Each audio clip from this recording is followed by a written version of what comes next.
ప్రియమైన దేవుని పిల్లలారా, ప్రభువు అయిన యేసుక్రీస్తు వారి పేరట మీ అందరికీ వందనాలు. మీ అందరికీ శుభములు, దీవెనలు కలుగునుగాక. ఈ ఉదయకాలం పరిశుద్ధ గ్రంథము నుండి దేవుని వాక్యాన్ని చదువుకుందాం. సంఖ్యాకాండము 15వ అధ్యాయము 25వ వచనాన్ని చదువుకుందాం. తెలియక దాని చేసెను గనుక క్షమించబడును. దేవుడు తన మాటలు మన కొరకు దీవించునుగాక. ఆమేన్. ప్రియమైన దేవుని పిల్లలారా, మనలో ఉన్న అజ్ఞానం వలన మనం చేస్తున్న అవివేకమైన పాపాలను గూర్చిన పూర్తి అవగాహన మనకు ఉండడం లేదు. అయినా సరే అలాంటి పాపాలు మనలో చాలా ఉన్నాయని మనకు ఖచ్చితంగా తెలుసు. మనం చేయకూడని పనులు చేయడం వలన కలిగే పాపాలు ఇంకా మనలో అనేకం ఉన్నాయి. దేవుడు మనకెప్పుడూ ఆజ్ఞాపించనివి, ఆయన ఎట్టి పరిస్థితుల్లోనూ అంగీకరించనివి అయినా కొన్ని కార్యాలు మనం ఎంత నిష్టగా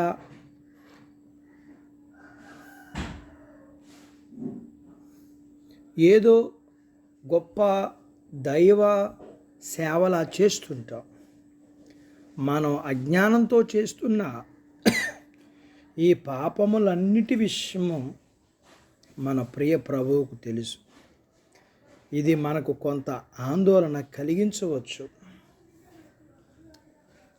న్యాయ తీర్పు చొప్పున చూస్తే మనం చేస్తున్న ఈ అజ్ఞానపు పనులన్నిటికీ మనం శిక్ష అనుభవించవలసిందే. కానీ మరో ప్రక్క మనకు కనబడని ఈ మచ్చలన్నిటినీ ప్రభువు చూస్తూ తన రక్తములో కడిగేస్తున్నాడు. విశ్వాసం ద్వారా మనం దీనిని గమనించి ఇందులో ఆదరణ పొందుతాం. ఆయన మన అజ్ఞానపు పాపాలన్నీ ఎన్నటికీ చూడకుండా తన వీపు వెనక విసిరివేస్తున్నాడు. మన నిజమైన ప్రధాన యాజకుడు యేసు మన అందరి నిమిత్తం ప్రాయశ్చిత్తంగా బలర్పించాడు. అదే మనకు కలిగిన గొప్ప ఆదరణ. ఆ పాప పరిహారార్థ బలి వలన మన తెలియక చేసిన పాపములన్నిటి నుండి మనల్ని పవిత్రపరుస్తుంది. మన వలన జరిగిన ఆ పాపాన్ని చూసిన మనం చూడకపోయినా దాని నిమిత్తం మనం పశ్చాత్తాపడి కన్నీరు విడవకపోయినా దేవుడు దానిని చూశాడు. ప్రభువు దాని విషయంలో ప్రాయశ్చిత్తం జరిగించారు. అది క్షమించబడిన విషయానికి పరిశుద్ధాత్ముడు సాక్షిగా ఉన్నాడు. కాబట్టి మనకి 3 అంతల సమాధానం దేవునితో దొరికింది. దేవుడు తన మాటలు మన కొరకు దీవించునుగాక. ఆమెన్. ప్రార్థించుకుందాం. నాతో పాటు ఏకీభవించండి.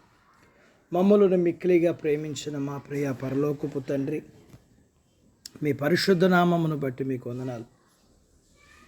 ఈ ఉదయకాల సమయంలో మీ పాదాల దగ్గర మిమ్మల్ని స్తుతిస్తూ ఆరాధిస్తూ గడిచిన కాలంలో సంవత్సరాల్లో కాపాడి నూతన సంవత్సరంలో మొదటి నెలంతా మీరు రెక్కల కింద భద్రపరచుకోవడమే కాక ఈ 2వ నెల 1వ తారీఖున మీ పాదాల దగ్గర మీ లేఖనాన్ని నేర్చుకోవడానికి కృప చూపించారు. నేర్చుకున్న లేఖనపు సత్యాన్ని బట్టి మీరు మమ్మల్ని క్షమించే దేవుడివి.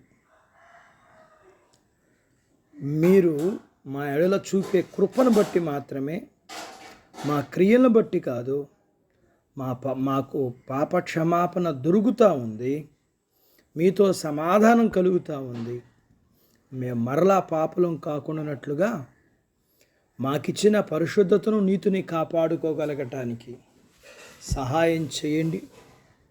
అత్యంత కృపా కనికరం కలిగిన దేవుడుగా మీకు కృతజ్ఞతాస్తుతులు వందనాలు చెల్లిస్తూ ఉదయకాలం మీ పిల్లల్ని మీరు దీవించమని, చిన్న బిడ్డలను, యవనస్తులను, వృద్ధులను, స్త్రీలను, పురుషులను దీవించమని, వారి చదువులు, ఆరోగ్యాలు, ఉద్యోగ ప్రయత్నాల్లో విజయాలు, ఉద్యోగాలలో ప్రమోషన్స్, చేతి పనులు, వ్యాపారాలు, పొలాలు, పశువులను దీవించండి. వివాహాలు కాని వారికి అవటానికి, గర్భము లేని వారికి ఇమ్మని, కలిగిన వారికి సుఖమైన ప్రసూతి ఇమ్మని, ప్రసూతి అయిన తల్లి పిల్లలకు ఆరోగ్యాలు ఇమ్మని, మీ పిల్లల అవసరాలు, సమస్యలు, బలహీనతలు, రుణాల నుంచి విడిపించి మీ పిల్లల్ని మీరు దీవించమని యేసు ప్రభు వారి పేరట స్తుతించి ప్రార్థించి అడిగినవన్నీ పొందుకొని ఉన్నాము తండ్రి. ఆమెన్. దేవుడు మిమ్మల్ని దీవించునుగాక. ఆమెన్.